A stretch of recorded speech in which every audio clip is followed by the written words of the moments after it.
먼저 요즘에 가장 좀 핫한 또 아이템 주제가 하나 나왔죠. 쿠팡이 1분기 실적을 엊그제 바로 발표했었는데 역시 예상대로 또 흑자가 연속적으로 이어지는 것 같습니다. 그래서 다들 지금 궁금해하실 것 같아서 우리 통신신 시청자분들께 그 쿠팡 흑자에 대한 부분 좀 상세히 좀 얘기 좀 드리고 그리고 또 거기서 궁금한 점 있으시면은 저희가 또 질문을 받아서 답변 드릴 수 있는 시간 가졌으면 좋겠습니다. 네, 그렇죠. 지금 최대 관심사가 이제 올해 쿠팡이 23년 1분기에 영업이익이 흑자에서 어느 정도 나올까요 했는데 5월 10일 날 발표한 사항 보니까요. 흑자가 1260여 원으로 지금 나왔습니다. 매출은 뭐 2022년 4분기에서 계속 7천원대이기 때문에 아마 지금 신세계 이마트하고 매출 규모는 거의 비슷한 수준까지 오지 않았나요? 그렇죠. 지난 방송에서 저희가 얘기할 때 이마로쿠라고 얘기하지 않았습니까? 네, 그렇죠. 쿠팡의 꿈은 단순하게 온라인 업체 쪽에서 1등하는 게 아니라 우리나라 전체 온오프라인 유통업체를 통틀어서 1등 기업으로 올라가고 싶다라는 걸 공공연히 얘기했었는데 지난 거의 10년 내내 얘기했던 게 마침내 달성이 된 아주 좀 원년이 된 기록적인 상황인 것 같습니다. 네. 그렇죠.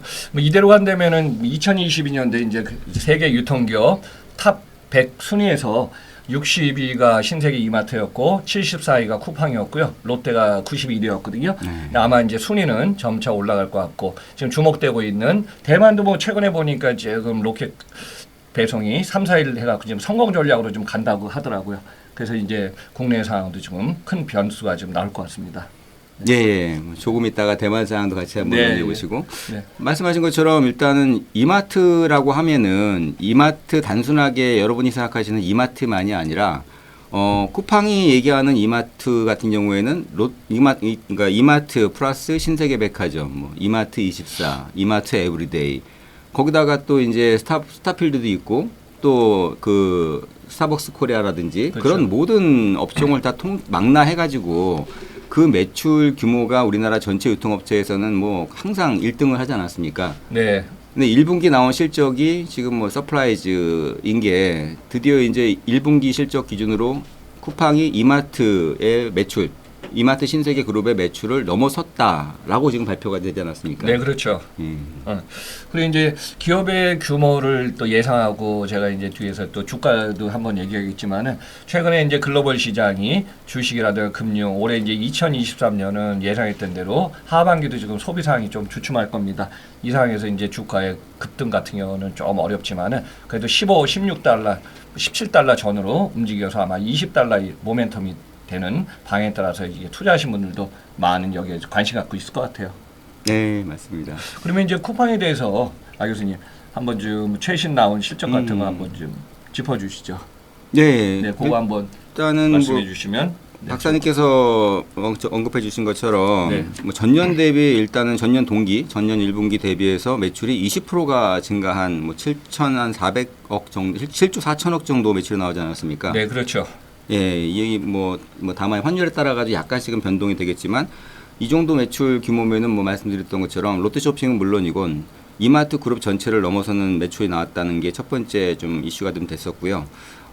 이 매출이 나오게 된 그리고 또 하나는 영업이익이 3분기 연속으로 흑자가 나오게 된 이런 부분들에 대해서 조금 더 좀 논의도 하고 확인할 부분이 있어야 될 것 같아요. 네.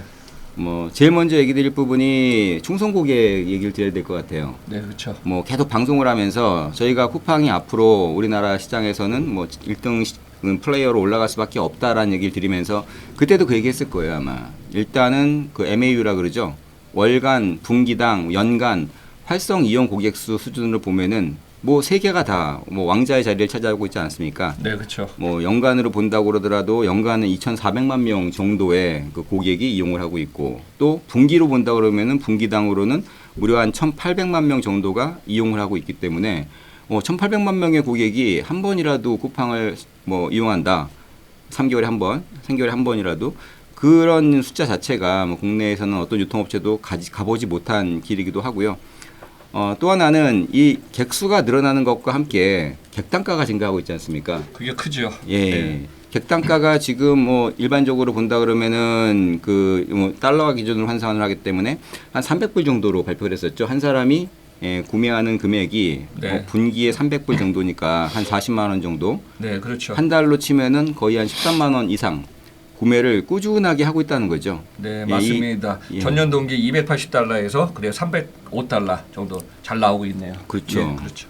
그래서 매출이 증가할 때는 객수와 객단가 아닙니까? 네. 물론 조금 더 들어가 보면은 거기에는 신규 고객도 있고 기존 고객도 있고 여러 가지 분석하는 방법이 있지만 크게 본다면 두 가지인데 하나는 객수, 하나는 객단가 둘 다 지금 견조하게 신장을 하고 있는 모습을 좀 볼 수가 있고요. 또 하나는 지금 이 객수가 증가한다는 거는 단순하게 기존에 뭐 1,700만 명이 1,800만 명 올라갔다 이것도 중요하지만 네. 쿠팡 같은 경우에는 멤버십이 있지 않습니까? 유료 멤버십 고객. 그렇죠. 와우형 크죠. 그렇죠. 네. 그게 이제 800만 명대에서 거기서 머물렀을 때 그때 이제 쿠팡이 그 영업 이익에 대한 그런 압박 때문에 와우 회원비를 대폭 인상하지 않았습니까? 네. 70% 이상 인상을 해서 2,900원 월간 2,900원 이용료를 4,990원까지 올렸었는데 네. 그때 뭐 많은 전문가들은 그런 얘기가 있었죠. 아, 이 정도면은 거의 뭐 한 15% 20% 정도의 고객이 이탈하겠다. 뭐 한 달이면 연간으로 따진다 그러면은 거의 뭐 한 6만 원 수준의 회원비를 갖다 내야 되는 부분이기 때문에 많은 사람들이 빠져나가겠다 했는데 반전이 좀 있었죠. 네, 그렇죠. 예, 뭐 1년 사이에 거의 뭐 한 8천 뭐 그게 800만 명에서 1,100만 명까지 한 1년 2년 사이에 거의 한 300만 명이 지금 찍고 올라갔고 네. 지금 기준으로 본다면 로켓 와우 회원이 1,100만 명이라는 거죠. 활성 고객 1,800만 명 중에서 유료로 구매하는 고객이 1,100만 명. 자, 이게 굉장히 이익을 올렸던 데는 결정적인 역할을 했던 한 부분이 아니었나 생각을 합니다. 조만간에 지금 1,200만 명 곧 됩니다. 아, 엄청납니다. 그러니까 2022년 4분기가 1,100이고요. 예. 1,200 찍고 올해 1,300 갈 수도 있다는 얘기까지 나오고 그렇죠. 있습니다. 이게 엄청 크죠. 예, 지금 잠깐 제가 자료를 하나 띄웠는데 산술적으로 본다 그러면은 이게 지금 연간으로 따졌을 때 2,800억 정도의 수익이 증대한 효과라고 제가 분석을 했거든요. 네. 월간 회비가 2,900원에서 4,990원으로 올라간다면은 한 2,100원 정도의 상승 효과가 있지 않습니까? 이거를 연간으로 따지고 다시 1,100만 명을 나누면은 거의 분기당 한 700억 정도 전년 대비 이익 순증 효과가 있기 때문에 이번에 쿠팡이 1,100억 정도 이익이 나온 부분에서 거의 한 70%에 육박하는 그런 그 이익이 바로 이 로켓 와우 회원의 회원비에서 나왔다라는 네. 거죠. 그래서 그렇게 안정적인 캐시카우 구조를 이제 가져갈 수 있는 지금 모멘텀을 좀 만들었다는 데서 의미가 좀 있고요. 이걸 따라 가지고 사실은 신세계도 요즘에 신세계 유니버스라는 유료 멤버십을 출시하지 않았습니까? 네. 어떻게 보면은 뭐 쿠팡의 미투 전략을 따라서 이제 가고 있는데 뭐 여러 가지 아직까지는 이게 실제로 이제 출시가 되지는 않았기 때문에 이제 그 부분을 좀 봐야 되지만 연회비가 3만 원이니까 쿠팡 연회비 대비해서는 한 절반 정도 가격 아닙니까? 네. 그럼에도 불구하고 사실 이렇게 낙관적으로만 볼 수가 없는 게 쿠팡 같은 경우에는 로켓 와우 회원이면은 무료 배송인 반면에 신세계 유니버스 멤버십 같은 경우에는 유료 멤버십에도 불구하고 허들이 있죠. 구매 금액에. 네. 4만 원 이상 고객들에게만 무료 배송이 제공되기 때문에 사실 쿠팡 유료 멤버십이든 아마존의 원조인 아마존 프라임이든 가장 중요한 게 일반적인 서비스는 아니거든요. 일테면은 무슨 뭐 엔터테인먼트 서비스 제공해 주기도 하고 뭐 게임이라든지 아니면은 무슨 뭐 여러 가지 뭐 클라우드를 제공해 주기도 하고 아니면은 뭐 오프라인이나 온라인에서 연합으로 할인해 주기도 하고 물론 뭐 이제 신세계 같은 경우에는 이마트도 있고 뭐 랜더스도 있고 굉장히 다양한 유니버스가 있지만 과연 그게 먹힐까라는 게 약간 저는 의문점이 들긴 해요. 여기서 좀 주목할 게 지금 올해 기업 중에 기업 입장에서는 유료 회원이라든가 고정 고객이 많아야지 객단가가 올라가고 그다음에 반복 구매 충성 고객이 많아야지 매출도 올라가고 수익 구조가 좋아지지 않습니까? 네, 맞습니다. 여기 포인트 이제 양극화 현상이 벌어졌어요. 2023년 1분기 시점에서도 보니까 대다수의 이커머스 기업들은 회원 수가 지금 유료 회원이 줄고 있습니다. 그리고 이제 활성 고객이라고 우리 항상 마 교수님이 강조해 주신 일회성 고객이 줄고 있어요. 많게는 뭐 그냥 10, 20까지도 줄는 경우가 있는데 유일하게 이제 쿠팡 같은 경우는 지금 활성 고객이 1,901만 명까지 올라왔다리고 또 와우 회원 1,200만 명, 객단가도 방금 전에 말씀해 주신 월 13만 원 이상 이렇게 해서 이게 꾸준히 올라가고 있거든요. 이 부분이 이제 어떻게 보면은 지금 쿠팡하고 기타 기업의 차이가 아닐까요? 그렇죠.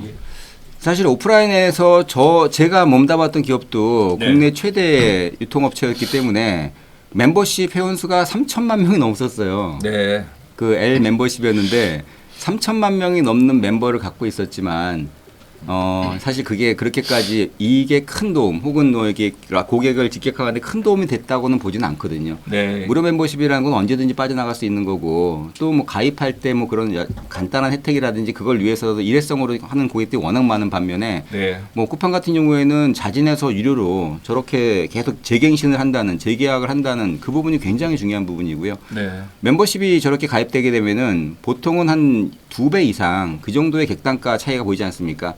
거기에 있는 쿠팡의 1,800만 명의 고객 중에서 1,100만 명은 일반적인 말씀하신 일회성 고객이고 네. 나머지 그 고객들 1,100만 명이 쿠팡 와우 회원이고 700만 명이 일회성 고객인데 그 둘 사이의 그 객단가를 비교해 보면은 거의 한 2배 정도의 그 매출 객단가 차이가 있기 때문에 네. 장바구니가 큰 거죠. 네, 그렇죠. 그렇기 때문에 모든 기업들이 롯데도 지금 프리미엄 멤버십을 준비하고 있고 뭐 스타컨도 마찬가지고 여러 가지 이제 그런 부분들을 연합으로 해서 하고는 있지만 그 부분이 쿠팡처럼 무료 네. 배송이라는 확실한 저런 뭐 트리거가 없으면은 실질적으로는 저 무료 그 멤버십 자체가 성공한다는 거는 좀 약간은 네. 좀 허들이 좀 있다라고도 판단하고 있습니다. 여기 이제 중요한 포인트는 역시 새벽에 갖다 주고 무료 배송이고요. 그렇죠. 또 우리나라의 지금 최강점 아마 전 세계에서 지금 빨리빨리 문화가 우리나라인데요. 그 중에 이제 일요일도 없이 갖다 주는 연중 무휴 365일에 새벽 배송까지 갖다 주는 이게 최대 강점이 아닌가. 고객 입장에서 뭐 너무 편리하지 않나요?